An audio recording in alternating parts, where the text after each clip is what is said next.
নমস্কার বন্ধুরা, বং ঘরানায় আপনাদের সকলকে জানাচ্ছি স্বাগতম। আজ আমি একটা নতুন রেসিপি নিয়ে আপনাদের সামনে উপস্থিত হয়েছি। আজ আমি আপনাদের সাথে একটি নতুন রেসিপি শেয়ার করব। তবে চলুন দেখে নেওয়া যাক আমি আজকে কি রেসিপি আপনাদের সাথে শেয়ার করছি। আজ আমি শেয়ার করব ঝিঙে বাটা, যা গরম ভাতের সাথে দুর্দান্ত লাগে। তো আপনারা শুধু এই ঝিঙে বাটা দিয়েই পুরো ভাতটাই খেয়ে নেবেন, এতটাই টেস্টি। তো এই ঝিঙে বাটার জন্য অবশ্যই নিয়ে নিতে হবে ঝিঙে। আমি এখানে দুটো বড় সাইজের ঝিঙে নিয়েছি আর 4টে কাঁচা লঙ্কা। ঝিঙেটাকে ভালো করে ধুয়ে ছাল ছাড়িয়ে এইভাবে টুকরো টুকরো করে কেটে নিয়েছি। আমি এখানে 4টে কাঁচা লঙ্কা নিয়েছি, আপনারা যেমন ঝাল খান সে অনুযায়ী লঙ্কা নেবেন। তো আমি এখানে জারে প্রথমে পেস্ট করে নেব, তাই জার নিয়ে নিয়েছি। দিয়ে দিচ্ছি ঝিঙে আর কাঁচা লঙ্কা। যেহেতু আমার ঝিঙের পরিমাণটা অনেকটাই আছে, তো কিছুটা পেস্ট করার পর তারপর বাকিটা দেব। তো দেখুন দিয়ে দিলাম। এরপর আমি একটা ফাইন পেস্ট করে নিচ্ছি। তো দেখুন আমার পেস্ট হয়ে গেছে। যে বাকি ঝিঙেগুলো ছিল আবার দিয়ে দিলাম। ঝিঙে এতটাই নরম, কোনো কষ্টই করতে হলো না পেস্ট করার সময়। তো আমার পেস্ট হয়ে গেছে, একটা ফাইন পেস্ট আমি করে নিয়েছি। তো অবশ্যই এইরকম ফাইন একটা পেস্ট করে নিতে হবে। তো তারপর গ্যাস জ্বালিয়ে কড়াই বসিয়ে দিয়েছি। কড়াইটা গরম হয়ে গেছে, আমি এবার দিয়ে দেব সর্ষের তেল।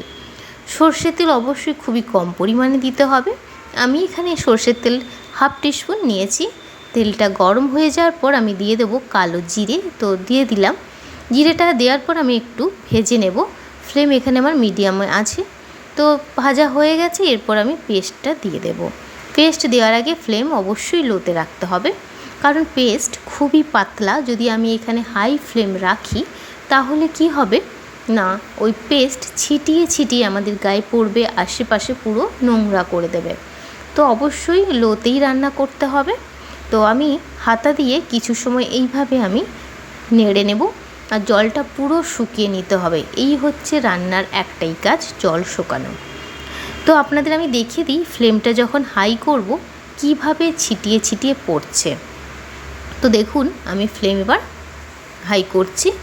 এই দেখুন এইভাবে পুরো ছিটিয়ে ছিটিয়ে পড়বে। তো আপনারা অবশ্যই লোতেই রান্না করবেন। তো কিছু সময় আমি এবার ঢাকনা দিয়ে রেখে দেবো। ফ্লেম লোতেই আছে, কিছু সময় ঢাকনা দিয়ে রেখে দেবো যাতে জলটা শুকিয়ে যায়।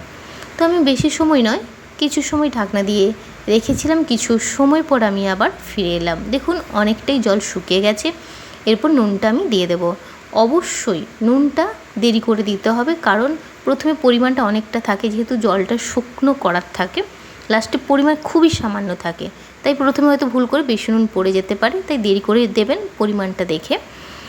তো ঝিঙে তো খুবই মিষ্টি, কোনো চিনি দেওয়ার কোনো প্রয়োজন নেই।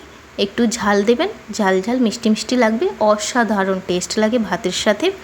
তো যেহেতু লাস্টে একটু সামান্য জল ছিল, আমি ফ্লেমটা হাই করে একটু ভালো করে শুকিয়ে নিলাম। পুরো দেখুন হয়ে গেছে, এইভাবেই শোকাতে হবে। পুরো রেডি আমার ঝিঙে বাটা। আমি একটা প্লেটে সার্ভ করে নিচ্ছি।